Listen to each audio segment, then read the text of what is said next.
introduce Dr. Miguel Ignacio Córdova Espinoza, Ph.D., Tecnológico de Monterrey, Mexico. Welcome, Dr. Miguel. The floor is yours. Thank you so much. Thank you so much for the presentation. It's always wonderful to contribute and being here with the AIB-PM community. Yeah, I have a 13-hour difference. I'm 13 hours before you. So in case you notice some kind of tiredness or something like that, but I'm very happy to be here with you all. So let me share my screen. Okay, here we go.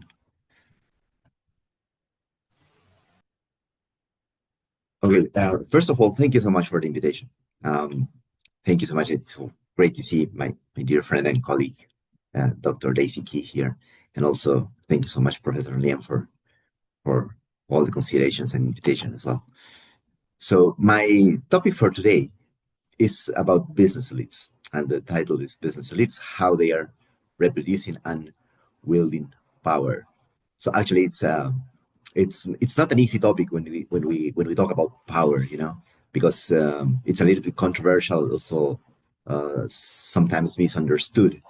But we're going to talk about how business elites can actually wield power, but most important, how they can actually are constantly reproducing with the specific patterns, with the specific characteristics. Okay, so let's go there.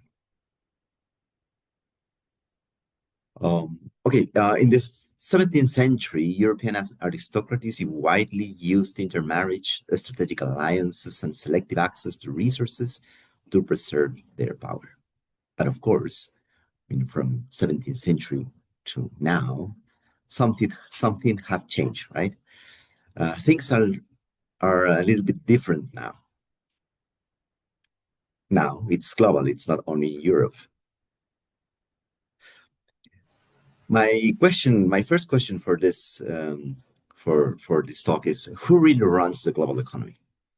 When we try to imagine who really could be in charge of the global economy, we could think about governments, because they have the power of regulation and so on. We could think about also markets when we talk about capitalism system, or we can talk about innovation. The most innovative firms or people. Also, we can talk about top performing firms. Firms that have high performance, top performance, in their industries. And also we can talk about efficiency. Cost reduction and all the managerial stuff that we are getting used to. But when we take a deeper look at this, at actually what happens in the global economy, we can see that actually there is something different that actually is happening in the global economy.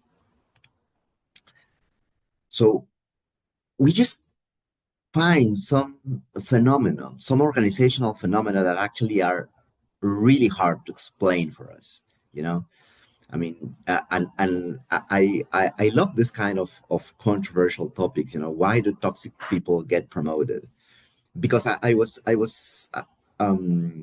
doing some research in this kind of unexpected. I don't know if unexpected would be the proper word, but yeah, some things that actually we can't understand, and some phenomena that actually are not following the logic or the reason that we are used to think about, right? When we study business and management, we are usually talking about efficiency and top performance and international trade and good performance and so on. So, but why this kind of things could happen, right? Why do toxic people get promoted? And then we can find that there's a bunch of literature about the same topic, this kind of unexplicable phenomena, unexplicable things that actually happen, but they are not following the same logic or reason that we think that how things should be, right? I don't know if you read about it. This is an economist in Latin America, Jose Ugas. He has a wonderful book that is The Great Corruption, and he talk about how corruption has a bigger scale now, not just inside countries, but actually it's like a transnational corruption, right? And this kind of movement, the global movement as transnational corruption, moves beyond national borders through international collaborative efforts um, between governments and private sectors and civil society sectors and so on. So this is another thing that actually challenged our reason and our logic, right? Because we were we were trying to deal with this focus of corruptions inside countries, but actually this is something bigger now in a bigger scale.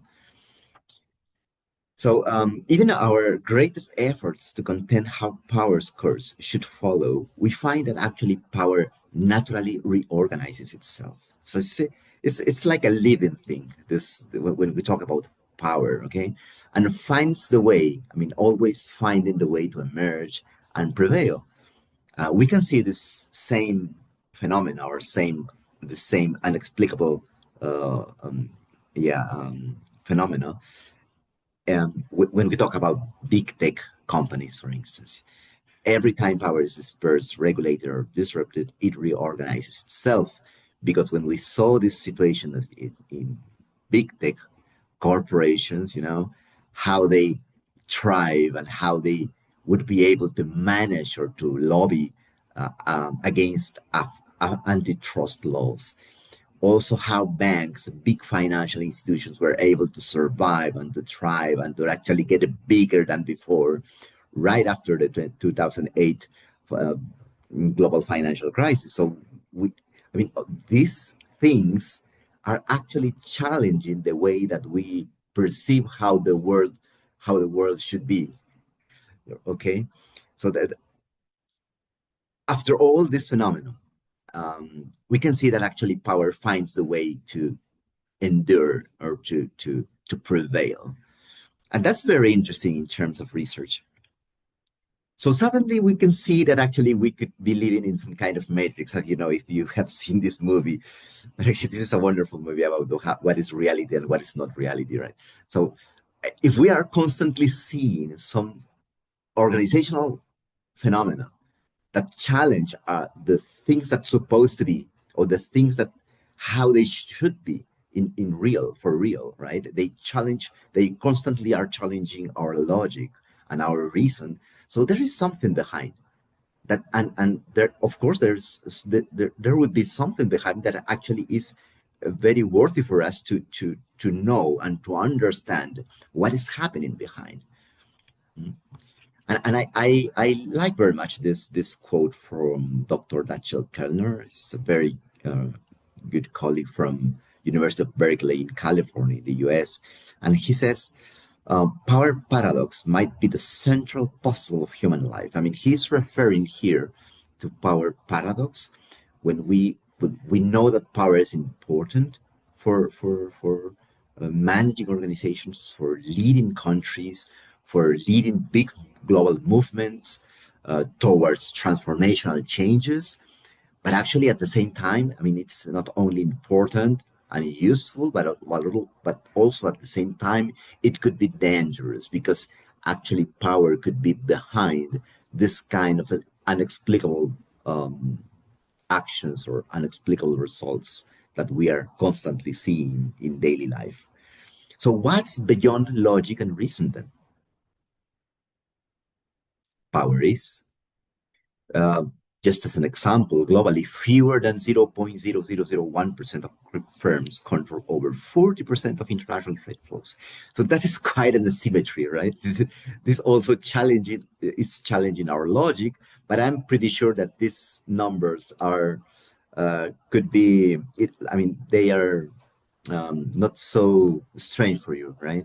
I mean, we know that we have this kind of asymmetry in terms of economic power in the world. So it is actually globalization. That's a very good question also. We are developing actually concentrated globalization instead. So I would like to highlight here that this is the first myth that we consider to be broken by elites, by business elites. This actually, it's not globalization. I mean, we are constantly talking about globalization phenomena, but actually this is not so much globalized action, right? We are actually concentrating in different nodes in the world a power, okay? Then we also tend to think that global economy is driven by competition. Traditional capitalist systems as capitalist system should work tell us that it's a free market, a free competitive market, right? But actually, most of clusters, these business elites are actually cooperating among them. So cooperation among elites beats competition almost every time. And this is quite documented in the literature. So it's very interesting how we can say something actually and how we can defend the system that is actually not working as it should be. Okay, so this is the second myth that we could consider broken by business elites. That is competition. We are actually not competing, right? We are trying to collaborate. We are trying to cooperate. I mean, to um, uh, improve specific conditions in some countries, in some industries, and so on. So this could be the second myth broken by business elites. So at the first place, we were talking about globalization, and it's not so globalized. We are concentrating the globalization, and then we were talking about competition, and actually just not competing, but cooperation among these huge clusters or big business elites. Okay, so in our way to understand how power is actually working, I mean, we should also mention another a very clear example about what is happening with power. Power can't be totally contained. Every time that power was, I mean, people were trying to contain or to control power. I mean, its elusive nature allows it to take the shape it wants. So no matter the action taken against it, according to the literature, according to the examples that we have, power constantly reorganizes itself and find its way to endure. And this is another example that I was talking to you about. When we have these hierarchical organizations, big hierarchical organizations, with different levels and too many levels, vertical ones, and we have on the other side is flat organizations. So people tend to think that flat organizations are better, that they have, of course, because they have not a so strict chain of command, and they have not a specific hierarchy. Perhaps so I mean, pretty much all the people are the same, so they have the same positions and so on. But this sense of equalitarian positions, it could be a trick and it could be a trap, because according to the literature, according to research, when we have these flat organizations, they pretty much almost all the time, there is some kind of informal leader that actually emerges in this kind of flat organizations. So we have different leaders, informal leaders that actually they are emerging in different areas or functions or projects, and they are exerting power because of this informal leadership inside the organization. And when you think that you have a flat organization, actually you haven't. You have a flat organization in your draw of your organizational structure, but you have different leaders, informal leaders that actually exerting informal power. And according to research, to gain control of this kind of flat organizations is more expensive actually than gaining a well control of a hierarchical organization. So that's wonderful, because it's actually challenging the way that things should be at some point, as we were saying before, right? It's the same contrary logic, or it's actually the challenge in our logic and our reason again.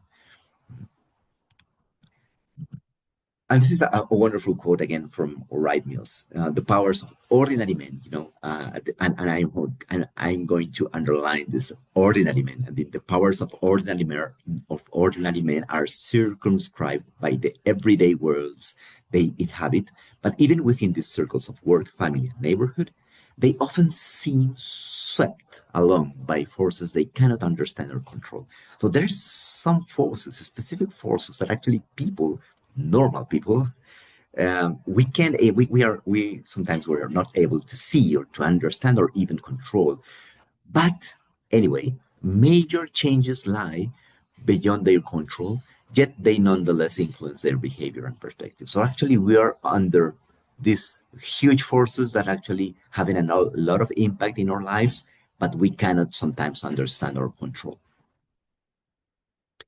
And I have some examples, and I'm going quickly with them. We have this specific business elites, the Special Conference Committee, founded in 1919 by John D. Rockefeller, and we have huge companies affiliated to this Special Conference Committee, and this is very important. Take a look at this. I mean, its purpose was to handle specific issues such as minority rights, but also to control and to have a special influence in labor regulations, financial and economic power through international representation. We have another example from the United States, founded in 1885, the American Economic Association. And actually, this is very interesting because this is an academic association, but it's also very interesting to see that its leadership was being dominated by only 6 institutions: Harvard, MIT, Chicago, Columbia, Stanford, and Princeton. So we are actually talking a close circle here. Then we have the Business Roundtable also in the United States, 1972. About 240 CEOs that actually are affiliated with this Business Roundtable. This is very famous, I think. And take a look at the reason for its existence. I mean, actively lobbies the government on issues such as trade, tax, and regulations, of course, because they are trying to exert their power as a group, as an elite, to try to influence different phenomena that actually, when they happen, we can understand that they are behind, this actions or projects or regulations or investments and so on. So I think we're getting to it, right? I mean, the Order of the Sun. This is in Peru, founded in 1821. I mean, the oldest civilian decoration in America, but it was suppressed in 1825 due to power abuses in society. I mean, business elites were constantly the focus of this kind of accusations, right, of power abuses. What else? In Poland, we have the PKN, Orlen Energy and Petrochemical Cluster. I mean, Orlen dominates not only Poland, but actually a part of Europe. And actually, it influences supply chain in the region, investments flows, energy policy in the region, and the development of related industrial hubs in Eastern Europe. So this is a very, very important example about what we are talking in terms of having power to exert influence in different phenomena that actually normal people can understand what they happened. Okay. In Uruguay, the forestry and pulp cluster, for instance, is a big, huge one. I mean, it's not only huge, of course, in the country, but also in the region, because it has a lot of influence in regional development in terms of those industries, and it's able to shape trade profiles. That's also very important to highlight. In Brazil, we have the Embraer Aerospace Cluster. More than 100 companies in areas like engineering, avionics, and logistics, they are affiliated to this cluster. And this is very important as well. I mean, its ecosystem shapes the technology trajectory of the region. I mean, this business elite are actually exerting influence on how the aviation industry is going to shape during the years in the region, in Latin America. This is very important to know. And in Italy, we have the Motor Valley Luxury Automotive. I mean, you know these brands, Ferrari, Lamborghini, Ducati. They are actually exerting a lot of power in terms of technological standards, supply chain coordination, high-skilled labor demands, because they need to shape local industry dynamics according to the industry needs, but not only to the industry needs, but also to their companies and brand needs in terms of luxury engineering, innovation, and so on. Okay. Okay, but to understand, I mean, the nature of power is not enough to know about business elites. I mean, business elites are one thing, but actually to fully understand this phenomenon, it's very important to know how they reproduce, how business elites are constantly reproducing and actually um, uh, um, being vigilant of how they can reproduce and how they wield power over time. You know, this is something different. So I would like to take you back in time. Okay, take you back in time for a little bit. Do you remember when you were studying your natural sciences courses in college, you know, in the school? Natural sciences, or perhaps it was biology, you know, when we talk about binary fission process. Remember that? You know, the reproduction of cells, but actually it also applies for the reproduction of bacteria, okay? So when we talk about binary fission, we can see that we have a parent cell, you know, this original one, then the DNA duplicates and try to separate the cell that was before, and also the ecosystem. It's ecosystem for each of the parts gets separated, and then finally in the fourth stage, we have two cells identically to the first one, right? This is binary fission. This is something very, I mean, natural, of course, and very well known by you, I suppose. But business elites are reproducing the same way as binary fission, as cells with binary fission. So for instance, in binary fission, we have the reproduction, the duplication of the DNA. And in business elites, we have this capital transfer. I mean, capital transfer across generations, and not only about economic, cultural, and social capital, but actually they are transferring generation by generation values and behavior. And I think that is more relevant because values and behavior help them to keep the same mindset across generations. In terms of the literature, we know that we can see the concentration of economic power and how the concentration of economic power can actually lead to political power, to have a political power and be able to exert, to provoke some changes in the regulation because that political power, okay? And of course, we know that all the family interactions that we usually have when we talk about big family business groups. Second stage, I mean, in binary fission, it takes place in a controlled and secure environment for the cell duplication process. I mean, the process must be reliable, must be clean, you know. But in business elites, what we have is that the social process. I mean, the social game, as I like to name it, that takes place in exclusive locations. But it's pretty much the same, right? We have for binary fission, we have a proper ecosystem for duplication process, and in business elites, we have exclusive schools, we have social clubs, religious factions, and residential circles. I mean, different exclusive locations that actually serve business elites for duplication. And what we have in the literature, I mean, I don't know if you are aware of this study. There's a wonderful study that says, I'm sorry. Okay. What school are you from? And this is a typical question, you know, from uh, in some specific social circles, because according to the school that you are from, I mean, some people can trace all your background behind. According to the social spheres or social status or how much money you have and so on. So actually, this is this is not only a usual question, but actually an uncomfortable one, right? And we can see there that these business elites are actually using the same exclusive schools, the same social clubs to get together, to create new families, and so on. Also, there is a wonderful study from Professor Michael Useem in Wharton Business School in the United States that he found that most of the business elites are actually using social clubs to share more than business advices. They are actually sharing reproduction opportunities in terms of marriages, and partnerships and social activities and so on.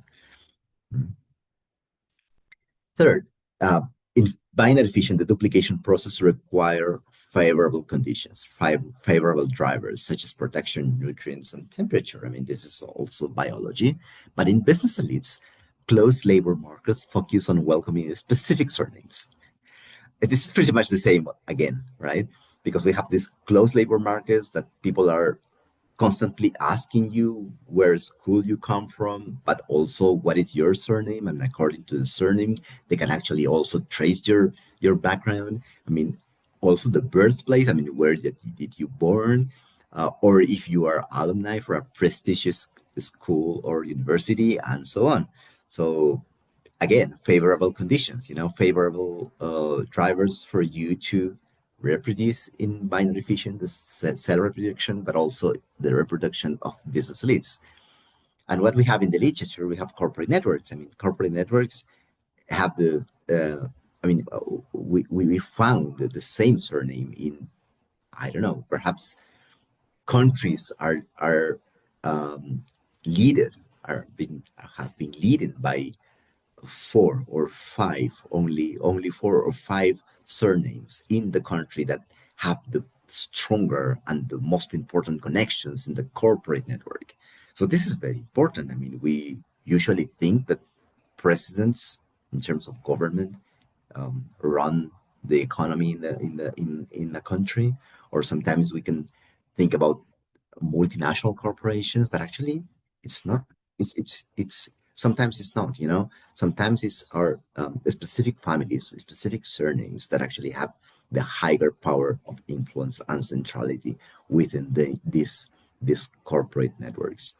And of course, I mean, board of directors are for popular demand. This is the favorite mechanisms of how they can cooperate. Remember that business elites were cooperating instead of competing, right? Board of directors is the arena, the arena where they actually can cooperate between different companies, and they can exert a lot of influence and power in the country through the board of directors. Okay. Dr. Miguel, about 2 minutes, if that's okay. Oh yeah, just finished. So thank you very much. Thank you very much. This was my talk for today, and here you have my email if you have any this topic that you want to discuss later. So thank you very much. Dr. Miguel, thank you very much. If you hadn't told us, I would have thought you're doing this at breakfast. You don't look tired at all. But before I go to questions, can I just share your profile very quickly and then get into the questions, Dr. Miguel? Absolutely. Thank you very much.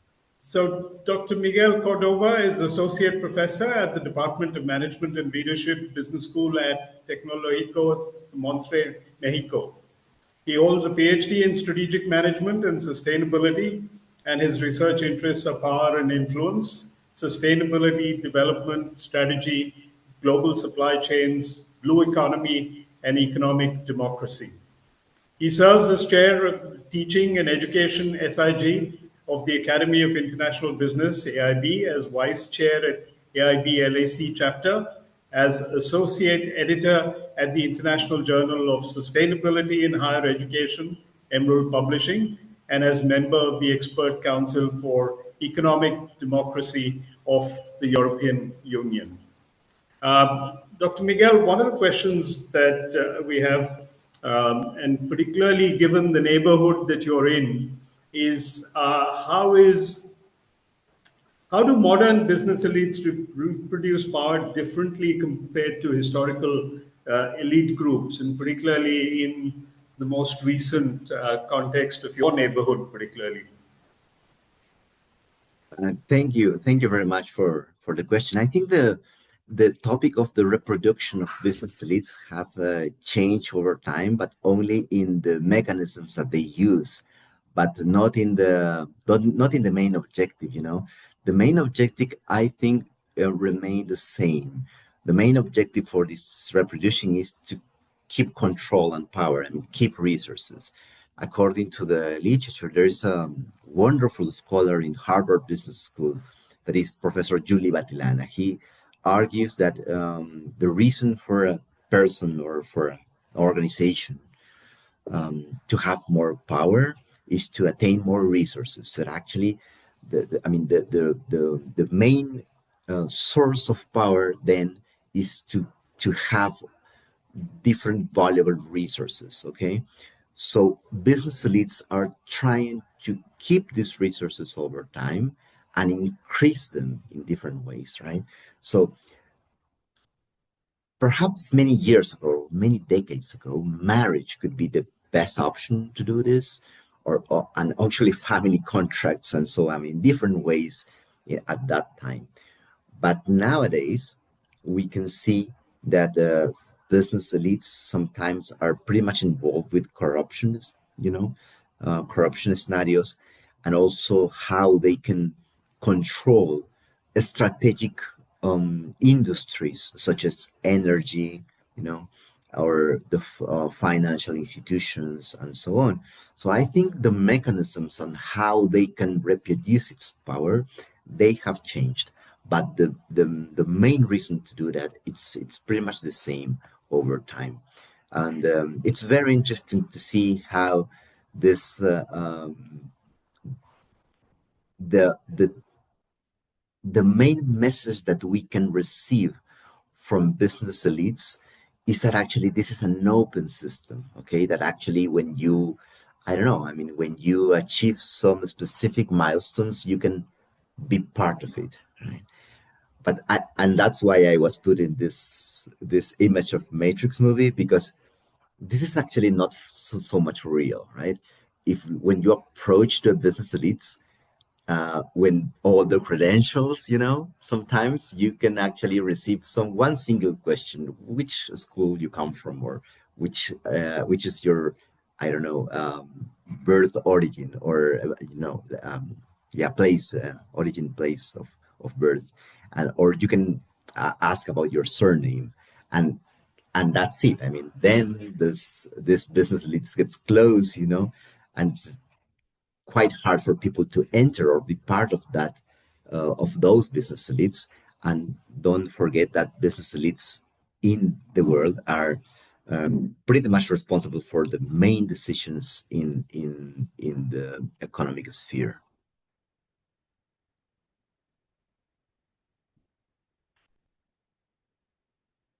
Thank you, Dr. Miguel. One last question before we let you go. I know it's late in the evening there, but how can cultural intelligence help global managers navigate power concentration and elite influence in international business ecosystems? That's a wonderful question, and of course, taking advantage of the theme of the conference now, you know. It's I think it's very important for managers around the world, because we know that international operations are quite common now. So it's very important for managers, global managers, to develop these intercultural skills, this intercultural intelligence, intercultural skills, cross-cultural management, for them to understand. I mean, perhaps it's not so important if we can talk about being part of this business elites or not.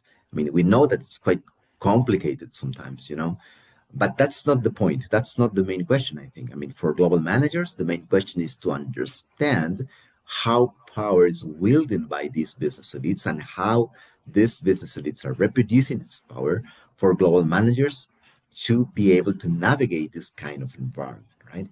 If they are actually able to see that it's not the SMEs, it's not the small and medium enterprises that actually lead in the global economy in terms of decision making.